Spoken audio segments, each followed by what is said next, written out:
इसके अलावा जब वंदे मातरम गाया जा रहा था उस समय में कुछ व्यवधान हुआ, उसको लेकर सवाल खड़े। कोई व्यवधान नहीं हुआ। अक्टूबर 1937 में कलकत्ता के कांग्रेस अधिवेशन में तमाम बड़े नेता, उसमें गांधी जी थे, उसमें हमारे जयराम रमेश जी आपको और बताएंगे, बड़े नेता, सबने ये तय किया था कि ये वंदे मातरम कांग्रेस के फंक्शंस में गाया जाएगा, ये राष्ट्रीय गीत है।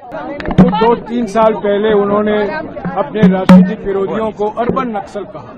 तब ये सवाल पूछा गया संसद में कि अर्बन नक्सल की परिभाषा क्या है। गृह मंत्री से जवाब आता है कि अर्बन नक्सल कोई चीज नहीं है, कोई परिभाषा नहीं है। आज प्रधानमंत्री लाल किले से दिमागी नक्सल की भाषा इस्तेमाल करते हैं अपने राजनीतिक विरोधियों को लेकर। बात यह है, हकीकत यह है कि जो मुद्दा अर्बन नक्सल उठाते हैं, जो प्रधानमंत्री के सोच में अर्बन नक्सल है, जो मांग वो उठाते हैं, वो मांग वो स्वीकार करते हैं। कास्ट सेंसस को लेकर उन्होंने कहा था 2 साल पहले कि यह अर्बन नक्सल सोच है, पर ठीक 1 साल पहले उन्होंने घोषणा की कि मोदी सरकार कास्ट सेंसस कराएगी, जनगणना कराएगी, जाति आधारित जनगणना कराएगी। तो पहले गाली दो, अर्बन नक्सल कहो, दिमागी नक्सल कहो, और बाद में जो वो लोग कह रहे हैं अपने राजनीतिक विरोधी, उनको अपनाओ, उनके जो सोच है, उनके जो सलाह है, उनकी जो मांगे हैं, उसको पूरी करो। ये पूरे राजनीतिक भाषण में आज 12 साल के बाद कुछ नई बात नहीं। ये लोग भी जानते हैं। तो दोस्तों, आज जो कुछ भी देश में आपको जो डेवलपमेंट दिख रहा है, ये सब कांग्रेस की देन है, और कांग्रेस ने ही बहुत कुछ किया। और आज 90% देन कांग्रेस की है। कहीं नाम बदलना हमने नहीं किया, हमने इंसान को, उसके मासी हालत को बदलने की कोशिश की, नाम बदलने की कोशिश नहीं की।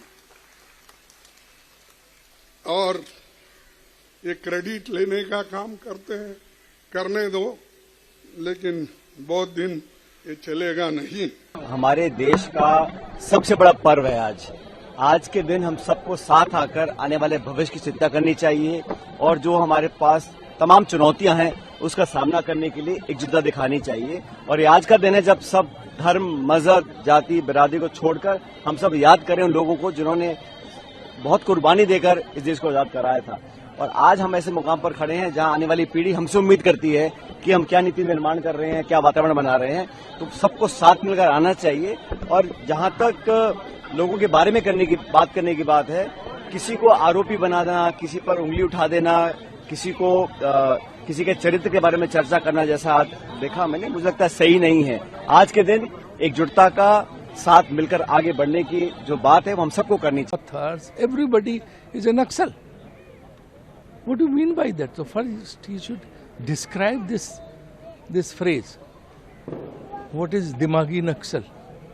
He has painted with same brush all people who are educated in this country. All those who think, all those who raise voices, all those who try to speak against government, he has called them Naxal. I think these kind of words should not be used from the Red Fort, because it's for the entire country. He has also said that women reservation bill has become. Women reservation is already passed. If he wants to implement, he can implement. But actually, he's not talking about women reservation. Actually, in the garb of women reservation bill, he wants delimitation. देखिए, आदरणीय प्रधानमंत्री जी जिस प्रकार से आज उन्होंने बोला, वो तो पहले बोलना नहीं चाहिए था। आज देश के लोग जो थे वो सुनना चाह रहे थे 12 साल का रिपोर्ट कार्ड कि आपने किसानों के लिए क्या किया, आपने हमारे नौजवानों के लिए क्या किया, आपने बेरोजगारी के लिए, जो बेरोजगारी बढ़ रही है उसके लिए आपने क्या किया। देश का लोग सुनना चाह रहे थे महंगाई जो बढ़ रही है उस पे कब रोक लगेगा। लेकिन आज भी आपने नक्सलवाद का नाम लेकर के लोगों को छलने का काम किया है। आप पिछला महीना में देखा होगा, आप सब मीडिया बंधु को मालूम है कि पिछला महीना में हमारे भविष्य के ऊपर में, हमारे नौजवानों के ऊपर में कील वाली लाठी चली, पैलेट गन चला। मैं बिहार से आता हूं, AK-47 चला, पिस्टल चला। आज भी हमारे बच्चे जिंदगी और मौत से, बहुत सारे बच्चे जूझ रहे हैं। ये कौन सा बात था, उनसे पूछ लीजिए।